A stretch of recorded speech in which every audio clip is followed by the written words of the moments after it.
Hey, what's going on guys? Coming up in this video, a blast from the past as we take a look at some lost footage from one of my subwoofer enclosure builds from over 9 years ago.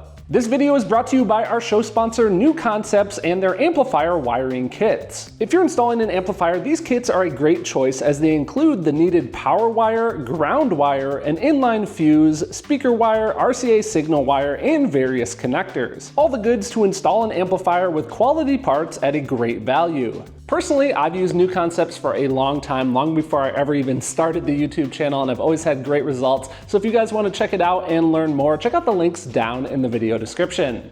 Over the last 14 years of making videos on this channel, I of course have shot a lot of content. Unfortunately, sometimes some of the content that I shoot falls through the cracks on my computer's hard drive and never makes it into a video. I'm tired of seeing some of this content go unused and not see the light of day, so today we are going to get some of it released. So in this first video of the Flashback Fab Files series, we are going to be building a custom enclosure. What's really cool about this content is it's actually from about 9 years ago and it's set in my old shop. Not only can we learn from this build, I also want to offer some insight as we go on things that I might do a little bit differently now. So my voice that you're going to hear is going to be current day. Let's dive in.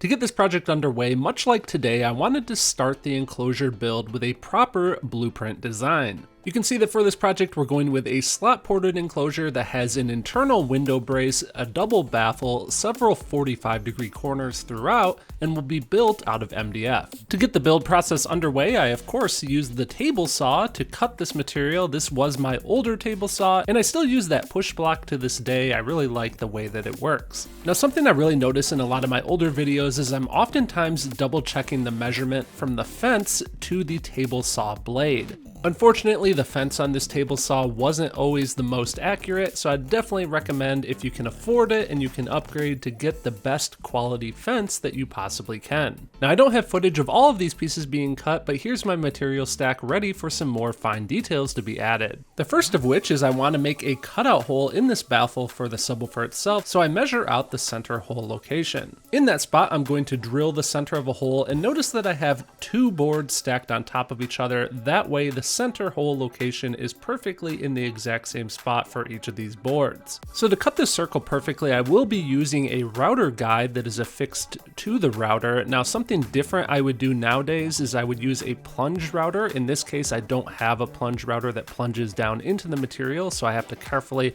kind of hold it as it goes down in, but I would make several cutting passes, and you can see that I also had stuck this in position using template tape to hold it in place while I'm working on it. Now for this box build, the port is also on the same face as the subwoofer mounting baffle, so now I'm going to cut that. I've drilled 4 holes, one in each of the corners of the port, and I'm using a jigsaw to rough cut these lines, saving some material because next I'm going to apply these templates and I'm going to take this over to the router, and on the router table I have a flush trim bit that I'm going to use to make perfect cuts using those straight templates.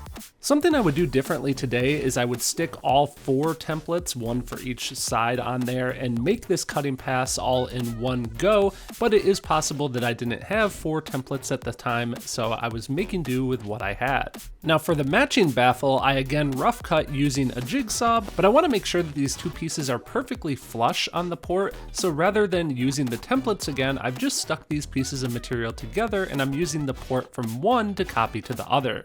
If you remember, I mentioned earlier that I'm going to be adding a window brace to this enclosure build, so I'm laying out the cut lines for that right now using my blueprint design with all the dimensions, and I'm again going to drill a bunch of holes and rough cut all of these holes out, these square shaped holes, and now I'm using this special router guide, the Fukuda router guide from Mobile Solutions, and this allows me to make 4 of the exact same size rectangle cutouts.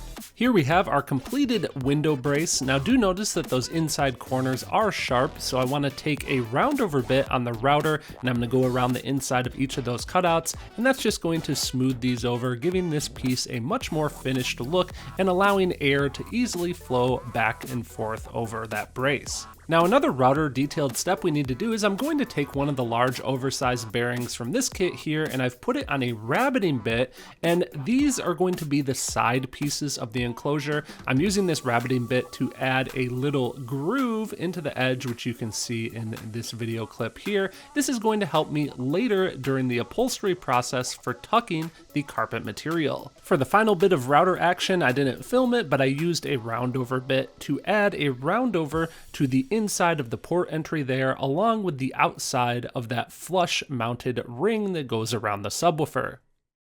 So now we need to turn our attention to doing the assembly process, and of course I'm using wood glue here between the different seams and edges of the enclosure. It is kind of odd that I've applied the wood glue to this surface rather than the end of the mating board, but nevertheless I'm using brad nails to secure the boards in place so that it will hold the two pieces of material together while the glue dries. Next I'll add the end board here, and you'll notice that I'm careful to orient that piece correctly so that that rabbited groove is facing out for our carpet tucking later. And this is another trick that I still use to this day. You take a board here and it allows you to make sure that the sides are good and flush before you nail the piece in position. When you see me using that old gift card along the edges here, what I'm doing is spreading out the wood glue so that we have 100% coverage. And after adding the first front baffle, I like to add the port in as its own sub-assembly.